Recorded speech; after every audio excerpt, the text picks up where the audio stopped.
I'm Jane Gates, and I'm the owner and designer for Gates & Croft Horticultural Design. I'm also an author, and this is my new book just out, and it's called All the Garden's a Stage.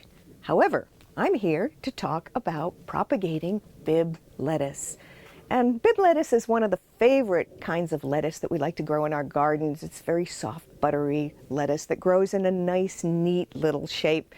And you usually harvest the whole thing at one go. So you might wonder, what do I mean about propagating? Clearly, in propagating, what people normally do is, well, they divide it, they take cuttings. You're not going to do that for a plant that's only going to exist for one season. But what you can do is you can seed it.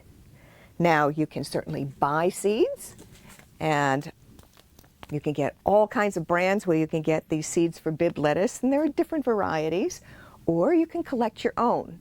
But if you collect your own seed, make sure they don't get cross-pollinated by other plants. I'll show you how those plants grow, just to let you know how to collect your own seeds.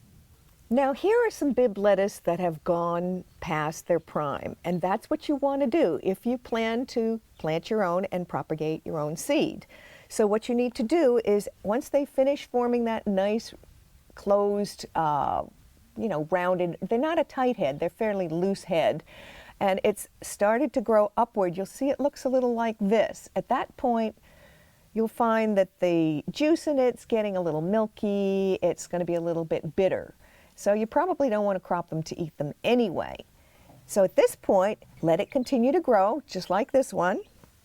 And if you let it continue to grow, it will start to set buds like these. And then those buds will turn into flowering shoots like these. And then what'll happen, you have to look kind of close inside here, is you'll see there are these little seed heads that are going to form. Don't know if you can see them right now there. You get these nice fuzzy little seed heads. And inside each one of those are, at the very base of those fuzzy little tips, they're like little umbrellas that'll help them fly through the sky and find new place to plant themselves. But you don't want them to do that. You want them to plant them in your garden. So you'll be taking these little fuzzy flowers off. They're actually seeds. Pull out each one of the seeds and just collect them and save them.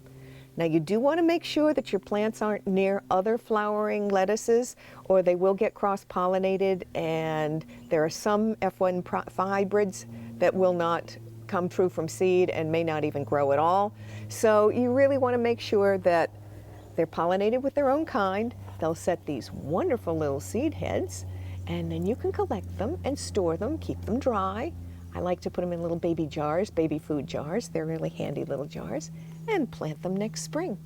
And that is the great way to propagate Bibb lettuce.